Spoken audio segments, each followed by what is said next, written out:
learn about another voice and culture of Taiwan with We Love Hakka. 现在就让我们一起加入客家风情，大家来讲客家吧。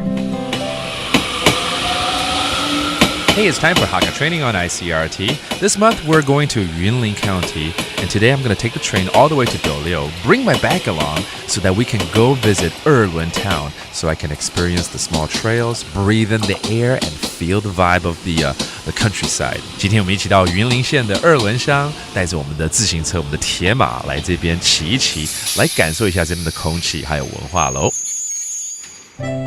哇 ，Leo， 今天这样子骑一整天的单车啊，好舒服，好健康啊！对呀，对呀。哎，可是哦，我这样骑着骑着，一直看到这边到底是来会还是会来啊？是，哎呦，这里是来会村，但是这有个旧地名叫做会来处，它就有点谐音，叫做回来处 ，return home 的感觉，回家的意思，好有温暖的感觉哦，在这里。像你刚刚有没有看到，有很多传统的三合院、半月池，还有一条龙的建筑，对不对？有，非常漂亮，我已经照了很多相了，好吗？对，哎，你知道吗？我们诏安客家也有三宝哦，一定不是人参、貂皮、乌拉草，当然不是，太远了。是什么呢？好，那就是我们的布头戏。布袋戏，哎，布袋戏对不对？对，好看。然后还有武术、武术，哎呀，武术对不对？对，武术得出来 ，OK。以及呢，还有开口石，开口石，这个好像有提过的舞龙舞狮的一种，对，开口石，开口狮哦，原来这边的三宝是这样，布袋戏、武术、开口狮，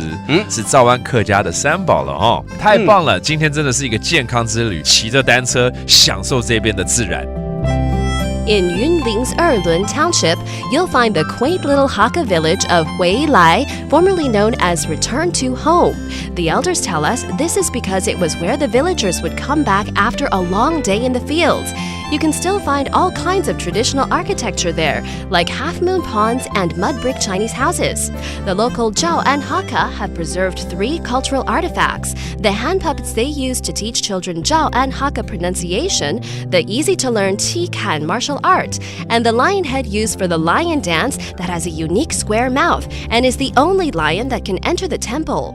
好，这个诏安客家有三宝，应该要再教一次啦，包括布袋戏 （hand puppets）、布袋戏、然后武术嘛 （martial arts）、武术，还有我们的开口诗啊，开口石。